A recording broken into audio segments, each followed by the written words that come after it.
R. N.. Ravi அவர்கள் ஒரே தேசம் ஒரே மொழி என்கிற ஆர்எஸ்எஸ் அஜெண்டாவை நடைமுறைப்படுத்துவதற்காக இப்படி தொடர்ந்து பேசி வருகிறார். தமிழ்நாட்டு மக்களை எதிர்காலத்தில் இந்தி பேசும் மக்களாக மாற்றுவது, ஒரே தேசம் ஒரே மொழி என்கிற நிலையை உருவாக்குவது, இந்திக்கு பிறகு சமஸ்கிருதமே இந்தியாவின் ஒற்றை மொழி என்று மாற்றுவது என அவர்கள் செயல்பட்டு கொண்டிருக்கிறார்கள்.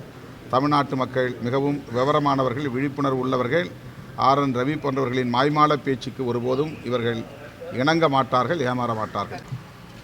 தமிழை தாய்மொழியாக கொண்டவர்கள் கட்டாயம் இந்தி கற்க வேண்டும் என்று சொல்லுவது அவர்களின் ஆதிக்க போக்கை மீண்டும் மீண்டும் உறுதிப்படுத்துகிறது.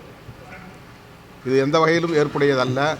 தமிழ்நாட்டில் மட்டுமல்ல, இந்தி அல்லாத பிற மொழியை தாய்மொழியாக கொண்ட எந்த மாநிலத்திலும் இந்தியை திணிக்கக்கூடாது என்பதுதான் விடுதலை சிறுத்தைகளின் நிலைப்பாடு.